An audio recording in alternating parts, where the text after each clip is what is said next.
to the Zealand church and say, hey, Martin, we're sending you Danny. He's really awesome, but please don't do anything to scare him.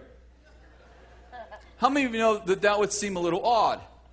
But Paul did that with Timothy several times. In fact, he says to Timothy, God has not given you a spirit of fear, but love, power, and a sound mind. Why is he saying that to Timothy? Because Timothy had this ongoing struggle with fear in his life. As a matter of fact, Paul says about his own life, and 3 times about his own life in several of his books, he says, and I was with you in fear and in much trembling. How many know that that's not positive? I was with you in fear and much trembling. So the goal is that what is it? What kind of tools do we use in these times of struggle? If you may not be going through it now, maybe you're going to take this teaching, you're going to equip yourself for some other season, or maybe there's people in your life who are going through this, and you're like, hey, you know what? You need to listen to this. You need to understand what's going on here. How do I fight if I'm not fighting my old flesh, and if I haven't opened the doors some bad stuff in my life, I'm walking in righteousness as far as I know, then how do I defeat this enemy in my life? And the first thing I want to say is this. Take the prophecies that were previously spoken over you, and with them begin to use them against the powers of darkness. Now, psychologists say that we hear about 1,200 words a minute of self-talk. Now, that's a lot of talking to yourself. And they say that about 1,100 of those words are negative. I want to propose to you that what psychologists call self-talk is mostly demonic spirit talk. Ephesians chapter 2 puts it this way, that we once were sons of disobedience, and we were under, in fact, I should probably just read it to you.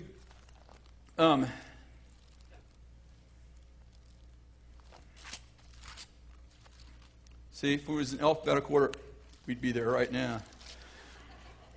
You were dead in your transgressions and sin in which you formerly walked according to the course of this world, according to the prince of the power of the air, of the spirit that's now working in the sons of disobedience. How many know that the spirit of the power of the air, we were once puppets. How many know we were once puppets on the string of the prince of the power of the air? And he was speaking to us, and we didn't even know that our thoughts weren't our thoughts at all. They were his thoughts. The thoughts of manipulation, thoughts of destruction, and we were puppets to those thoughts. Are you with me? And God came in and he cut those strings and he set us free. But how many of you know that we still can pick up the spirit of the power of the air? What's going out in the airwaves is oftentimes becomes our thoughts. Are you with me? And psychologists call one of the things that they say helps you come out of anxiety and depression and so on and so forth. All those synonyms of bad stuff in our lives. They say that we need to have positive self-talk. That means that you talk good to yourself, and you take those 1,200 words, 1,100 of them are negative, and you start to turn those into positive things, and you start to say positive things proactively to yourself. Now, I'm not opposed to that. I think that's awesome. But let me tell you, what would happen if you didn't just take good self-talk, but you started good God talk? And you took the words that God spoke over you, and you start talking to yourself about what God said about you, and you take those dead bones of your life, and pretty soon you talk yourself, you take the God talk, and those things become a mighty army in your life because the prophetic declarations that were made over you release grace for you to change.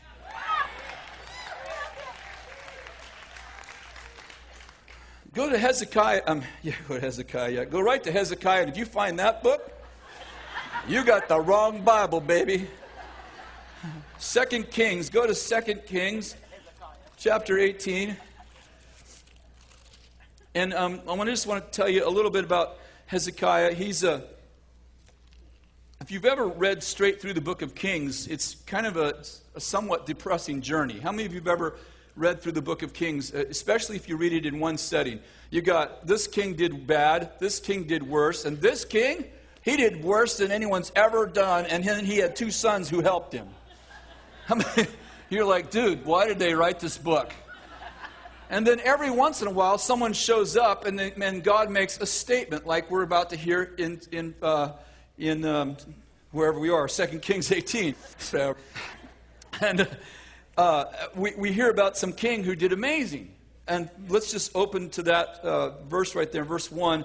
It came about in the 3rd year of Heshah, or however you say that, the son of whoever, the king of Israel, that Hezekiah, the son of Ahash, king... Sorry, come on, I can't read. I don't get paid to read. I'm a prophet. King of Judah became king. I think God wanted me to be a teacher, and then when I graduated from high school, he said, that ain't going to work. Verse 2, he was 25 years old when he became king, and he reigned 29 years in Jerusalem, and his mother's name was, the daughter of Zechariah. And he did right. Everybody say, come on, verse 3. He did right. He did right. Come on. In the sight of the Lord, according to all that his father David had done. Now, how many know his father David? That David's been dead for hundreds of years, so he's relating to David as a father, but that's only his father transcends time and space. That's for another day. He removed the high places, verse 4, broke down the sacred pillars, and cut down the Asher. He also broke in pieces the serpent that Moses had made, for until those days the sons of Israel burned incense to it, and it was called whatever. Verse 5, he trusted in the Lord, the God of Israel, so that after him there was none like him among all the kings of Judah, nor among those who were before him. Verse 6, and he clung to the Lord. Everybody say, he clung to the Lord. He did not depart from following him, but he kept his commandments, which the Lord had commanded Moses. And the Lord was with him wherever he went, and he prospered. And he rebelled against the king of Assyria and did not serve him. And he defeated the Philistines as far as Gaza and to the territory of which a watchtower of the fortified city. Now in the 4th year of King Hezekiah, which was the 7th year of Hoshea, the son of whoever of Israel, the king of Assyria came up against Samaria and besieged it. And at the end of 3 years they captured it. And the 6th year of King Hezekiah was the 9th year of... Anyway... I guess I should stop there and just tell you what's going on right there. Fast forward the movie. I don't know if you can kind of pick up what's happening. We have a guy, he's 25 years old. He becomes king. Now, where this is really powerful is when you read through the whole book of 1st and 2nd Kings and you get to Hezekiah. Because by the time you get to Hezekiah, you're like, God, can anyone survive this generational bondage? You know, talk about generational curses. I mean, the book of Kings is an incredible history of generational curses. And finally Hezekiah is born, and Hezekiah clings to the Lord, and he counts David as his father, and he begins to turn Israel back to the Lord. Now this is amazing, but what I love about this book is it so depicts in the natural what's happening in the invisible realm of our life. Hezekiah has this zeal for God, and in this zeal he begins to tear down idols. You know what an idol is, don't you? An idol is anything you have to check with before you say yes to God. He begins to tear down idols. He begins to destroy everything that represents Baal. And he rebels against the king of Assyria, which is really important because the Assyrians are ruling Judah, and they're a wicked kings. This Assyrian king's a wicked king. And it says that Hezekiah gets all this boldness, and he rebels against the king of Assyria, and he begins to move in great strength and power. And it says that God prospered him, and wherever he did and wherever he went, God was with him, and he prospered him. And for 4 years, so that makes him about 29, he has this amazing life where revival, probably one of the greatest reformations in Israel or in Judah's history, is happening. You know, you've got Josiah, you've got David, you've got Solomon, and you've got Hezekiah. I mean, those are your main revivalists that actually turned Israel to God. And so here he is. There's no king like him ever before in Judah. Before him or after him, there was nobody like him. And he has this amazing personal encounter with God, which creates this revival in Israel's history. But something happens, and this is what I want to talk to you about today. Something happens in his life. He rebels against the Assyrian king. How many know what the Assyrian king is a great metaphor for in our life? The demonic spirits, are you with me?